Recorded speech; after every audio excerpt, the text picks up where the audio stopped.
Okay, so welcome everyone. Again, this is our fourth webinar, year-long series on emerging Midwest invasives. So we are now recording and we will be posting this before the end of the month.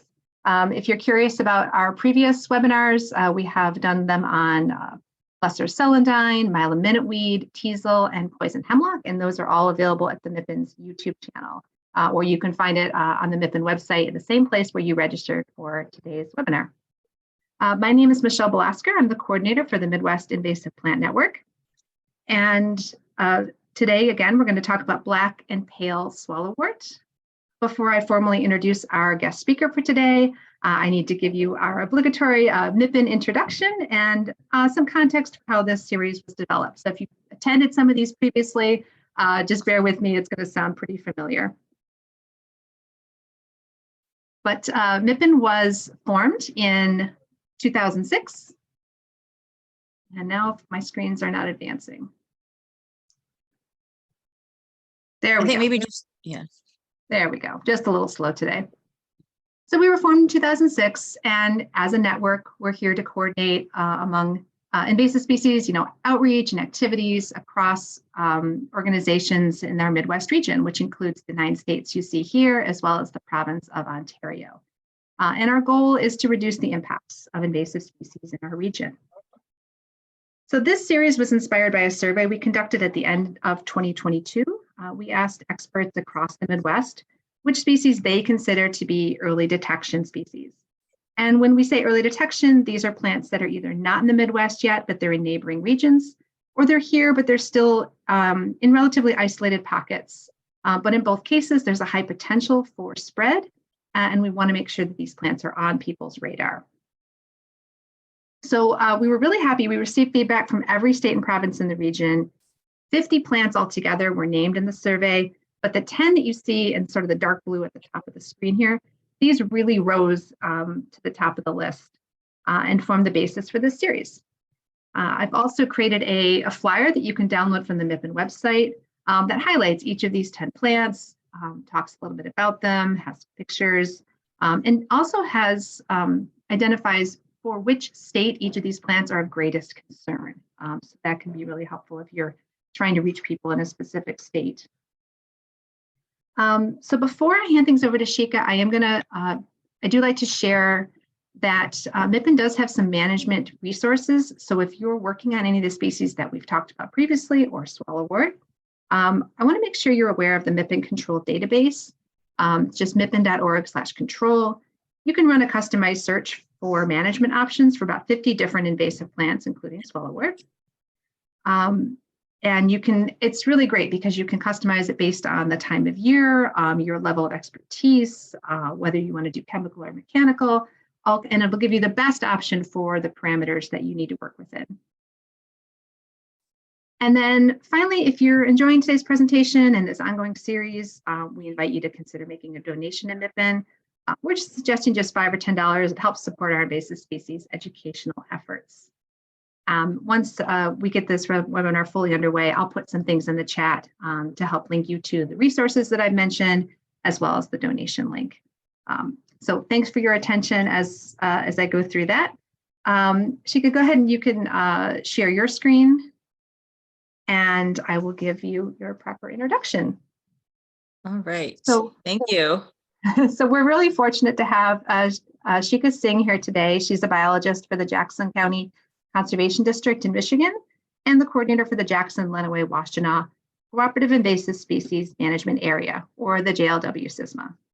So she performs invasive species survey and management activities, provides education and outreach opportunities within her Tri-County region. She's also always looking for ways to increase the reach of environmental education and capacity within underserved communities. She completed her bachelor's degree at University of Western Ontario, and then came to Michigan State University to complete her graduate work. Her master's research focused on water and sediment quality in the Lower Grand River and Lake Michigan beaches, and her PhD research centered on water policy and conservation efforts of local and county governments. And I'm also happy to share that Shikha is a member of the MIPIN Board of Directors as of the beginning of this year. So you're in great hands, and I'm going to go ahead and mute and let you take the wheel. All right. I think we should be good to go. And thank you for that that introduction. And I'm really excited to be here. I had a great time last time. I talked about mile a minute weed, and I'm back again for some swallow-wort information. And for those of you who attended the other one, there will be some Star Wars pictures as was before. So just try to keep it a little bit light. But again, I am the invasive species coordinator for the JLW CISMA. And just to make sure that everybody is on the same page, I just wanted to go over what an invasive species is. Basically, an invasive species is one that is not native to the area. And in addition to not being from the area, whose introduction causes harm or is likely to cause harm, whether it's to Michigan's environment, or the environment of focus, to human health and or the economy. Examples of human health, if you're walking on a beach and you step on zebra mussel shells, that could be an example of human health, getting stung, or sap from a plant. Economy basically costs a lot of money or is an economic burden to businesses and municipalities in trying to manage invasive species. So with that out of the way, I just wanted to kind of show people where we are located in Michigan. So we are in the southeast portion of Michigan and Lower Peninsula. We are a group of partners and stakeholders who have come together to address invasive species issues, kind of like MIPIN, but we are focused in Jackson, Lenawee, and Washtenaw counties. We are grant funded, so we have funding from the Michigan Invasive Species Grant Program and the GLRI Great Lakes Restoration Initiative program. So we are very happy and fortunate to receive funding to be able to do the work that we do. So in addition to survey and management, we do outreach. I'm able to do presentations such as this. And we just want people to know that we are a local resource for folks in case they have any questions or they need help in identification. But the cool thing about SISMAS is that even though we represent, 3 counties, we really excel when we work with other organizations across the state and other states as well, working with our partners in Ontario, because recognizing that invasive species do not respect political borders. And so we really need to work together to ensure that, we have the best information going forward in addressing these things. So that's why I think it's really important having these regional meetings and discussions, mainly to learn about the species, but also to build connection. So even after I'm done this presentation, I'm always going to be here for anyone who has questions or you missed something or you have a specific, issue that you want me to help with. So thanks again. And just to kind of introduce the area, we have a variety of unique areas. We have like fens, we have water, wetlands, Watkins Lake State Park, which is actually a place I'll mention later on. It's a designated waterfowl refuge. You get a lot of migratory birds in that area, a lot of grassland birds, insects.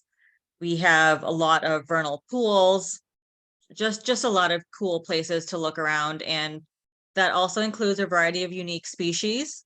We have Mitchell satyr, which is a very rare butterfly, which is in the region. I believe there are only like 9 to 15 spots or habitats that it's been identified in the southeast area of Michigan and neighboring states. So with that, there's not a lot of places for that. So we're extremely excited to have that in our area. Monarch butterflies, we keep hearing about those poor guys, that their numbers are dwindling or they're not doing so well. We have also like a lot of reptiles, Blanding's turtles, which is a species of special concern. So Massasauga rattlesnakes, we have this in a variety of regions, but we're really excited because we have the melanistic version as well, which is basically, it looks black, but in the sunlight, you can see like an oil sheen color, as well as the saddle patches underneath its skin. So cool things around, definitely places worth protecting in this region.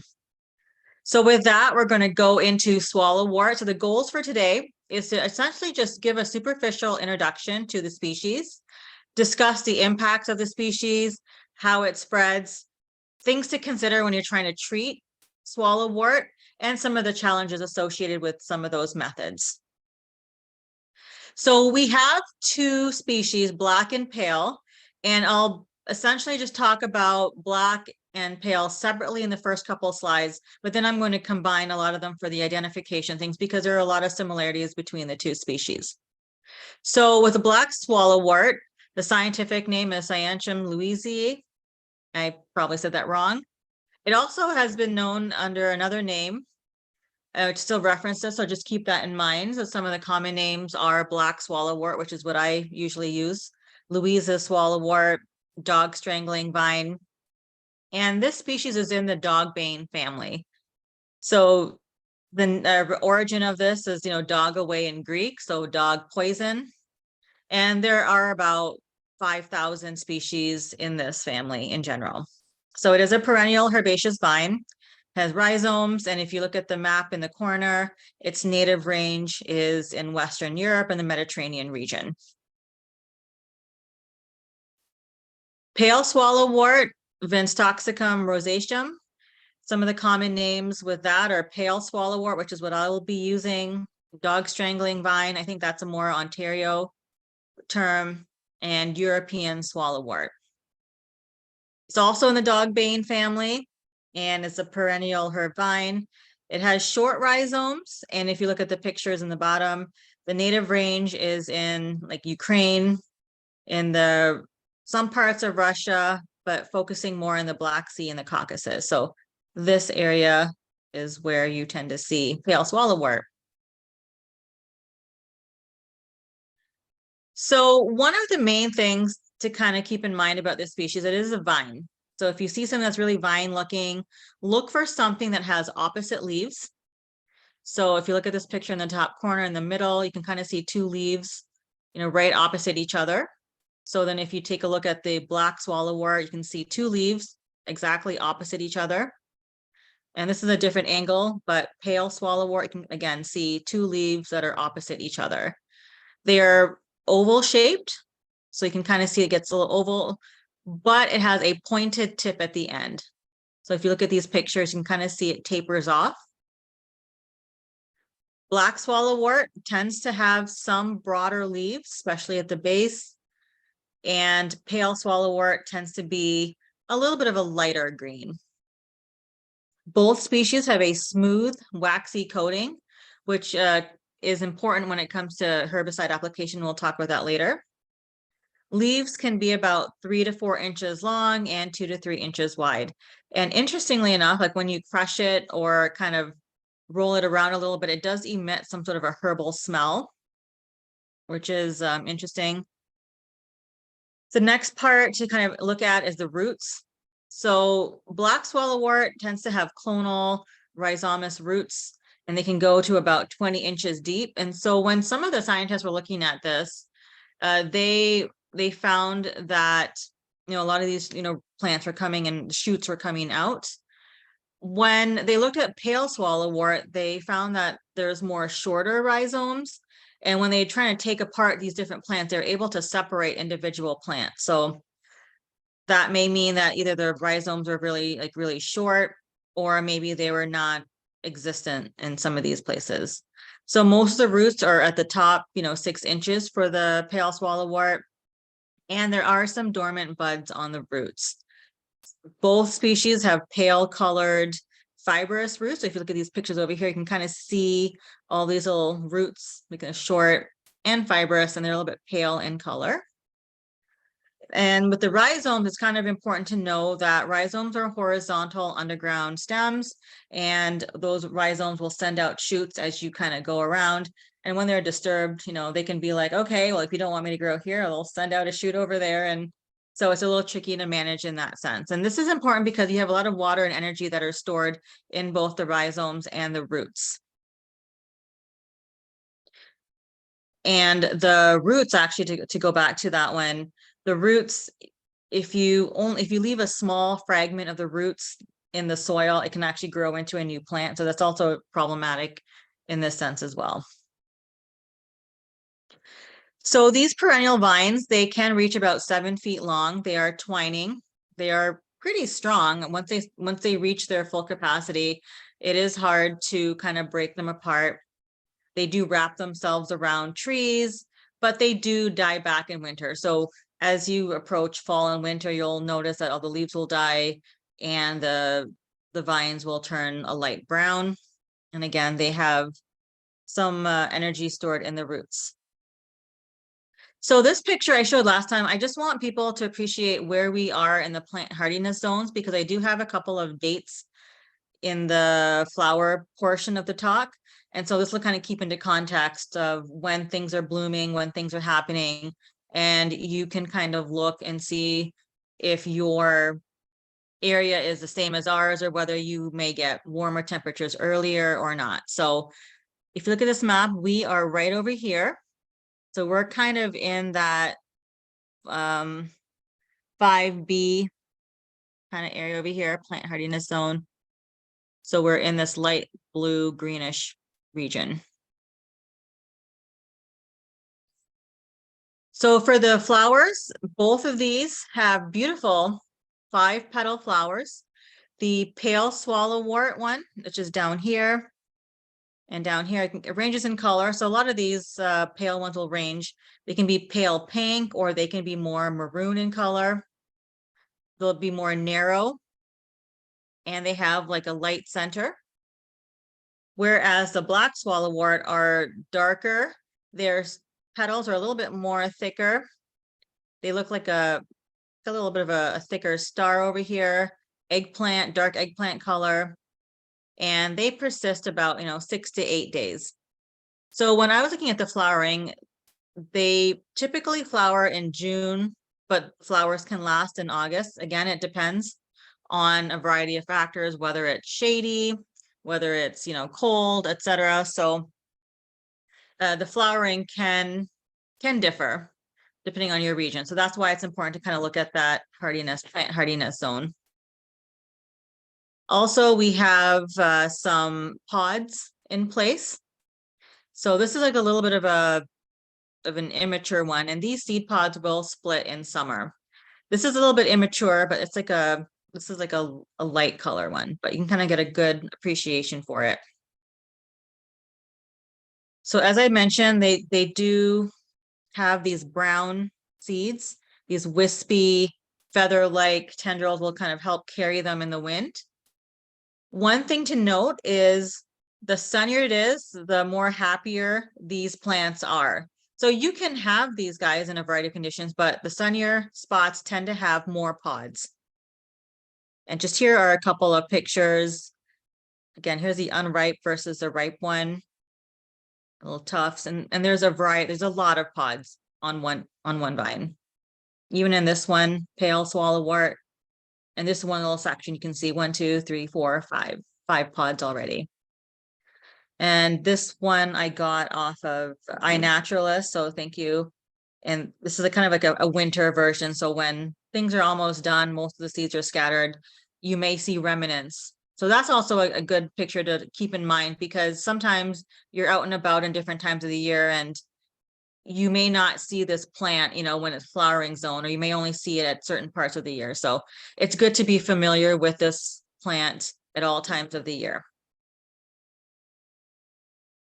A couple lookalikes to keep in mind. Climbing milkweed has been identified as one. It's in the Apocynaceae family. And it is found in these states down here. I won't read all of them, but it's native in the US Southeast and Eastern Midwest. And one thing to note, does have those 5 star-shaped petals, but you can kind of see it's a little bit skinnier. The center seems to be a little bit larger and the leaves are a little bit broader. So these have more of a larger round leaf compared to the skinnier tapered one that I showed before. Another look-alike is the honey vine, Apocynaceae. It is another perennial herbaceous vine with some white flowers you can kind of see over here. Its leaves are a little bit different in that it's more heart-shaped, I would say. So it's a little bit heart-shaped on the top and it does taper at the bottom. So yes, the tapering exists, but it's more heart-shaped. So if you can see in this picture a little bit better, how it has these little lobes. And a better picture of the white flower over here. And it's, in the eastern and central United States and in Ontario, and endangered, I believe, in Pennsylvania. And finally, the last one is rough potato. I don't have familiarity with this one, but it's a perennial herbaceous milkweed vine with white to pink flowers. It's a little bit more fuzzier than the other ones, more of a lavender pink color. And again, you can kind of see how it does shade out a lot of things, but it's, in the Minnesota area, opposite heart-shaped leaves, 2 to 5 inches long. And this is not very common. So how did this species get here? As with most invasive species, accidental and, intentional introduction is an issue. But the first recorded black swallow-wort specimen in North America occurred in about 1854, so in Ipswich, Massachusetts, and is also found in the Harvard Botanical Garden. And so it was planted there because it is beautiful. I mean, it's a nice, beautiful vine. And like most time, most people back then, people wanted it as a part of their botanical collection. So Harvard had it. And interestingly, in only about 10 years, the Essex County collector was documented as saying that this plant is escaping. And true to form, it did make its way across the coast in that area. And now we are where we are right now. As far as pale swallow-wort, it was likely a garden ornament as well. And the earliest I could find it being documented was in the 1890s in New York. And then soon after, it headed over to New England.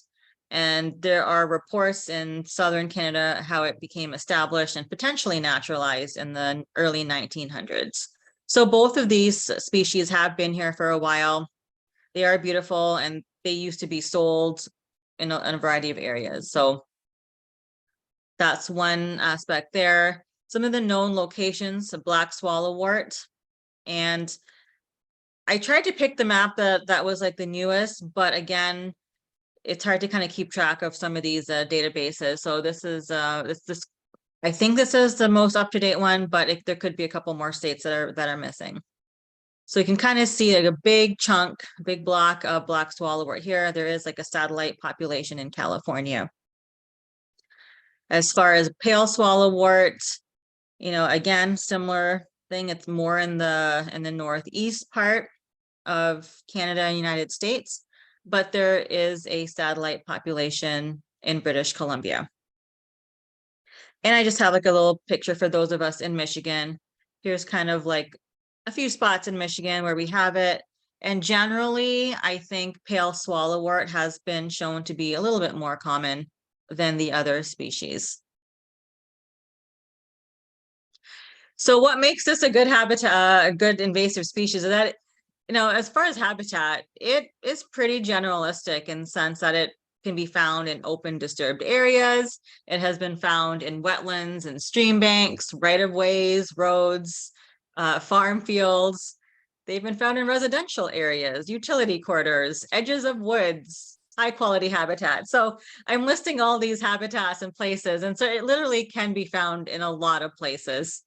And the conditions, it prefers sunny open areas. So having said that, it prefers sunny areas and it'll thrive and do better there, like with most plants, but it can be found in some of the shaded areas as well. It does okay in moist soil. I wouldn't say that, yeah, we're going to find it in flooded zones, but it is found in wetlands and it is found in the upland wetland region. So there's a potential for it to be there is pretty good. So here are a couple of pictures. This is like in a neighborhood in East Lansing, actually. So you can kind of see that it's in pretty, tame residential areas. This is in a parking lot, a really cute bed and breakfast. And they had some oak trees there, some saplings, and then this is black swallow-wort is growing all around it. And you can't see the oak part, but it is being suppressed. And this is a picture at Watkins Lake State Park and County Preserve. And I really like this picture because it shows like, it can be found in, natural areas. So it's a nice, well shaded areas. And so we have some in this area and you can kind of see how it's nice and shaded here, but then we have a nice big open patch in this area where it's thriving, and we are really excited because we got some funding to do some treatment to get rid of it.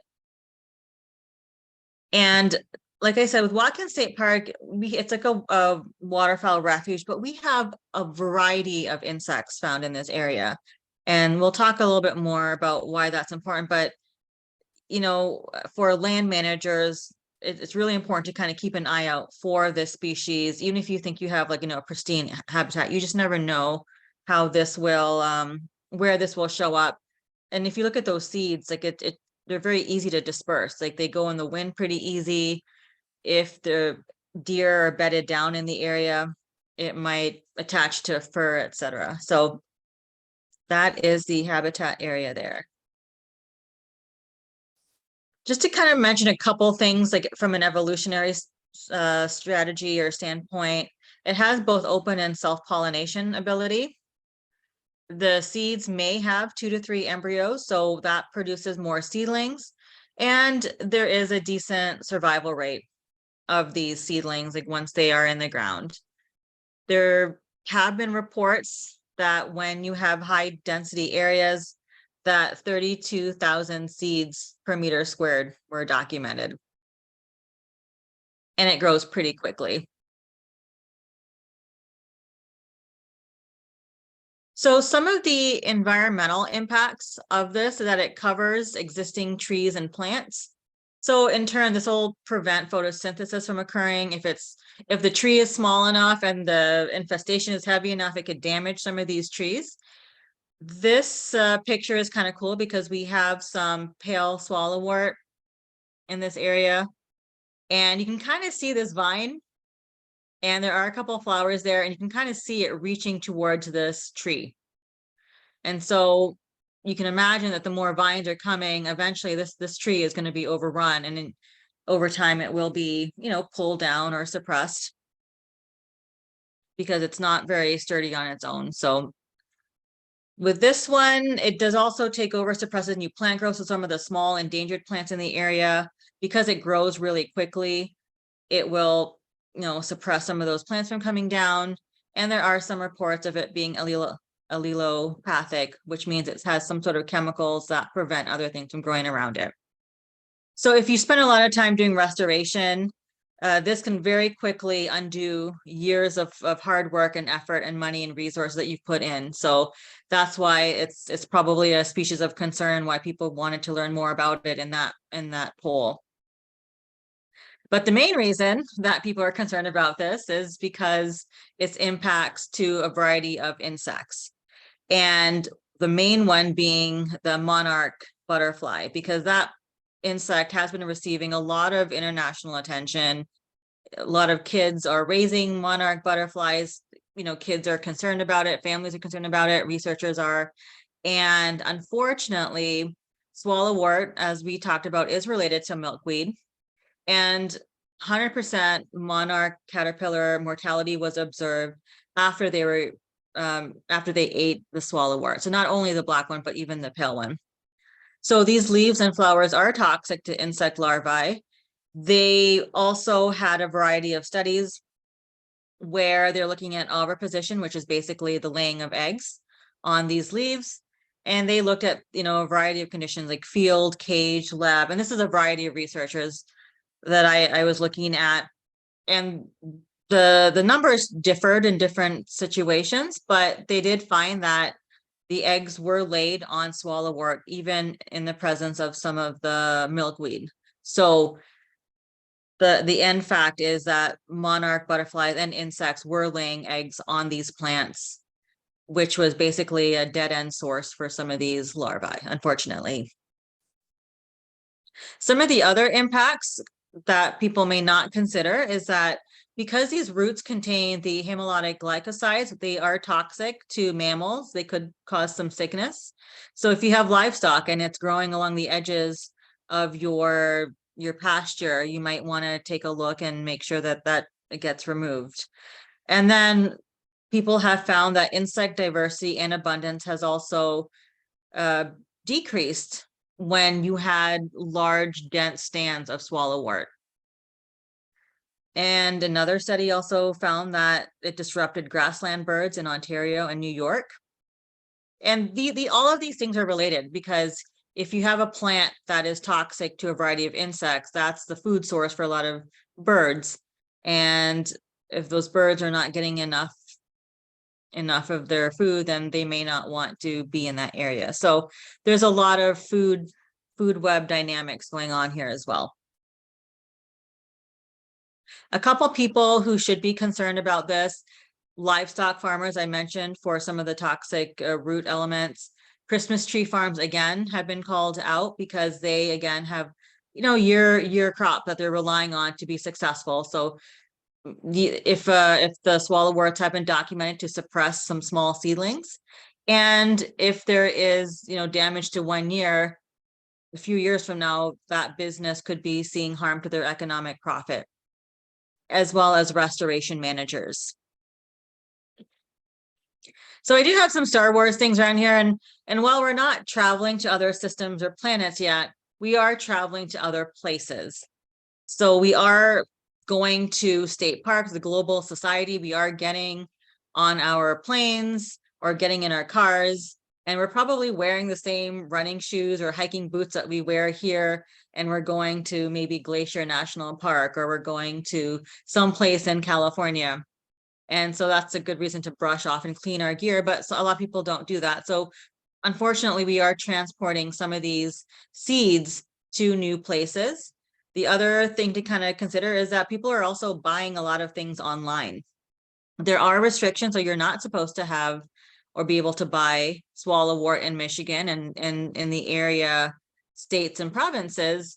However, some of the online distributors and online sellers either don't know which states they're not allowed to sell to, or they know and they just disregard because they just want to sell their product. So there is a potential for some of these beautiful species being sold online. And the fact that it does look like milkweed, there is a potential for it to be confused, people to be confused and think it's actually a good thing that they should be planting in their area. Especially when you see pictures of insects going and laying eggs on it and then taking some of the nectar or whatnot. So it could be a little bit confusing for those who are not familiar with this species. Talk about recreation, so your boots, but also pet fur. I know if you have a pet, you go for a walk in some areas, they like to go in these various dense thickets and then come out with seeds and burrs in their fur, and then get in your car. And if your dog is anything like my dog, I didn't really want to go inside very quickly, and he'd probably do like 10 laps around the backyard before we were able to convince him to go inside. And in the meantime, they're dropping off some insects and burrs and seeds along the way. So essentially, that's a long-winded way of saying our problems may be your problems later on. So it's important to kind of be vigilant, and prevention is the best tool we have against all invasive species. Some of the other vectors of spread that people may not consider, again, if you have it in agricultural areas, moving equipment between farms, especially if you're doing some mowing or cutting or trimming in some areas, you're also moving things from different counties, different states. You cannot discount the wildlife factor as well. So deer, birds, mammals could be spreading this. Because the seeds are so small and they're the tufts are very light, the wind can carry them. They can get transported via rain as they get washed into a creek and move downstream, and gardeners. So prevention is definitely the most important thing. We're going to talk about a couple management strategies. And I recognize that, people have different abilities and different means. So that's why we're going to cover, all three: mechanical and herbicide and biocontrol. So mechanical control, you can do this on small or individual infestations, or if you work in a sensitive area and it's just got there. Or you might consider mechanical if you don't have access to pesticide, you can't afford it. The applicator or pesticide crew that you usually have is not able to come in a timely manner. Maybe you have health concerns, or you have an organic certification and you don't want to use anything to jeopardize that, then you may try to do some mechanical things. So you can do some hand pulling. Unfortunately, with that one, you're going to have to make sure you get the entire root crown, because like I said, the small fragments could result in a new plant. You could also do some mowing to control the seeds. However, you don't want to mow too early, because if you mow too early, that'll give enough time for the plant to send out some new seedlings, and then you'll just have to keep going back and forth. And then if you mow too late and the pods have already ripened and the seeds are kind of floating around, you also run the risk of spreading it a little bit more easily. So there are some things to think about with mowing, but you can use it if you want to control some of the seeds. You can also hand remove some of the seed pods. Worst case scenario, it's a little bit late in the season, you don't have time and money to do anything. The least you could do is maybe grab as many pods as you can and dispose of that in the garbage. So unfortunately, mechanical is not that effective in large infestations. Maybe if you have like 1 or 2 plants, you're able to get the whole thing, you might be able to do that. Something else to kind of consider, and there have been mixed reviews on this. People have tried to put dark tarps over some of these smaller infestations, and they really clamp it down. But some of the problems with that is that the holes appear, maybe wildlife will kind of rip things apart. Sometimes the thing that you have tamped down the tarp with breaks or blows away or breaks loose, and you get that sunlight. So once that sunlight gets in there, some of that blocking of the sunlight is ineffective. And the idea is to prevent that sunlight from coming in, giving that energy for the plant to grow. However, if you are maintaining that, maybe it could be something that you could consider. But again, you have to really be careful. And they have found that when you did have that tarp, you blocked it, you kept it sealed pretty well, there was reduced growth. So it's not completely useless method. It can be useful in some ways, but it's tricky and needs vigilance and care and monitoring over time. And you need to make sure that you have a region that's well covered. And mowing can stimulate growth next year. So if mowing is all you're going to do, then you may just have a bigger problem next year. But if you're going to be using mowing in conjunction with other methods, then that might be an effective strategy. So larger infestations and harder to reach areas may require herbicide. Some of the techniques that they use is foliar spray, so just spraying on the leaves, or you can do some sort of a cut stem method where you're just cutting 2 inches above ground. So the chemicals that people are using that have found success is triclopyr, which is a broadleaf spectrum, no harm to grasses or sedges. So some examples include Garland 3A. Glyphosate has also been found to be effective. It kills all plants, so it's non-selective. So things like Roundup could be used. Because these plants have that really thick, waxy cuticle, that leaf, you're going to need to have some sort of a vegetable oil-based adjuvant, so that herbicide actually has the time to work and doesn't get washed off. So whenever you're using herbicide, just a couple of things to kind of mention: that the label is a law, so follow the label, don't over apply. And this is going to be a multiple year monitoring effort. So one of the things that's going to happen is that you're not going to be able to cover everything. You may not see everything, and you may have smaller pockets that you have not found before. So the entire area you're going to have to monitor for a few years. So some tips that you might want to consider: you may want to trim some of the infestation and then spray, because remember, when those thick infestations, like, they blanket everything. So they could be also blanketing other plants of the same species. And so if you do trim them, you are opening it up so that a lot of the plants will get access to that herbicide. You could also, you want to, maybe the timing is everything too.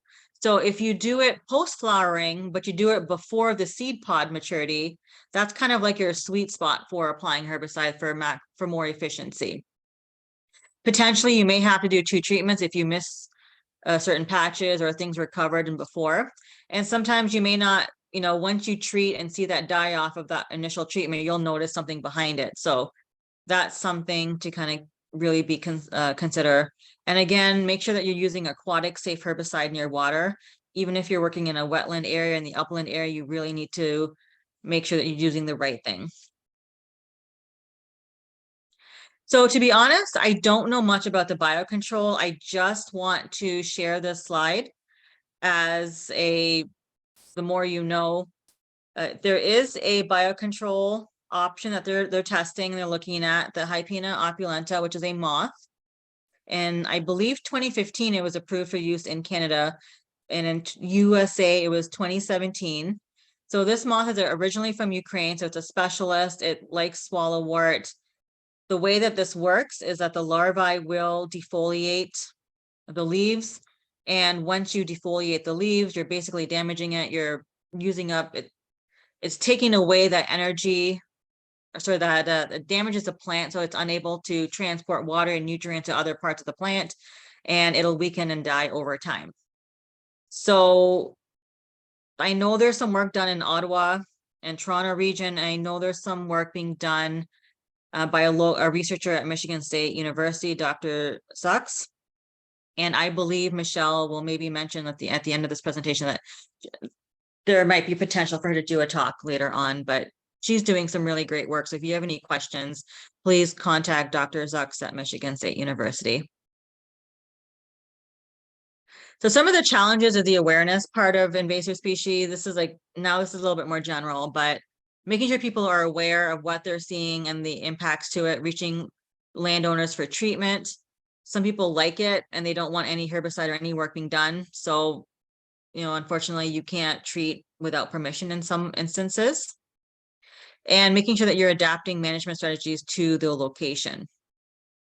So you may have some areas that are, wetlands, so again, use the proper herbicide.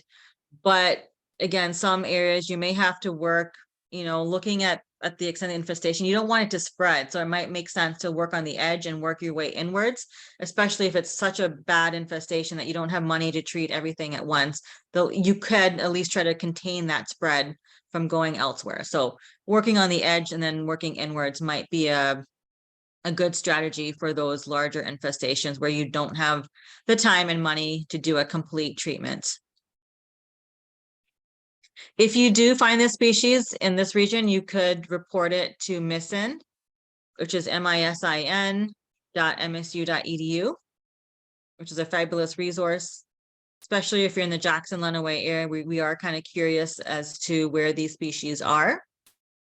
There are a couple of resources that you could use, and I can copy and paste this and put it in the chat for folks to kind of look at on their own time later on. So if you have any questions, I could address those now or attempt to answer them.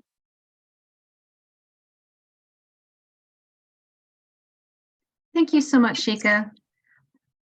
Just to follow up on your previous slide, I did put a link in the chat. If you're interested in learning more about the biocontrol work that's happening, specifically out of Michigan State University, there's a link for an upcoming webinar.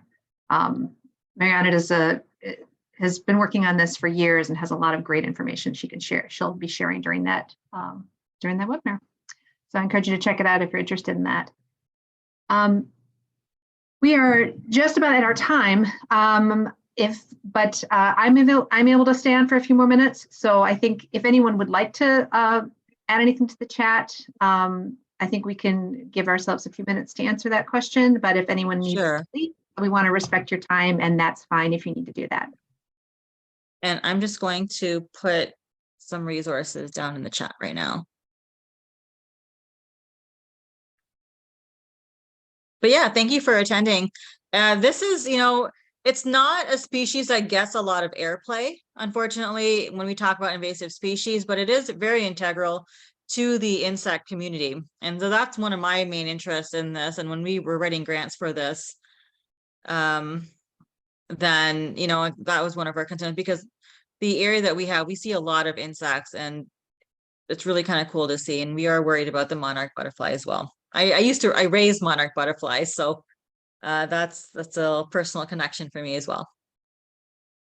Okay, I tried reposting the link in the chat, so somebody is able to verify that that works for them. Feel free to do that. I think Chris also he also posted Okay, another one. we've got a couple now in there. So yeah. Okay, excellent. Good. Glad that worked.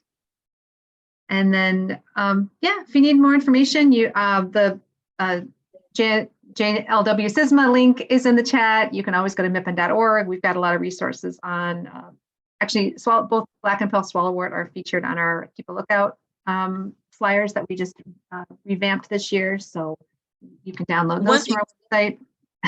One of the things I didn't mention, but like, when you think about, spraying people, like the large infestation, like that foliar spray, one technique that you can use is, and if you're concerned about the unintended impacts to other places, is using like a glove. And if you take like a nice medical glove that's like waterproof, and then you take a cotton glove on top of that, or a sponge, and they can kind of dip it, you can wipe some of the leaves as well. If that way you have a little bit more control. You can't, if you have a big infestation, it may not be as effective, but if it's near your house or you have other things around that you want to protect, that could be a way to go. I've done that before. We were helping a woman who had it had gotten into her flower garden, and she didn't want to lose everything else. So yeah, she just kind of hand swiped just the vines. And it worked pretty well. Yeah. Okay. Yeah. Well, thanks for attending. Yeah. Yeah, thanks for attending. If anyone has questions, feel free to follow up with us, and hopefully we'll see you again next month. Take care.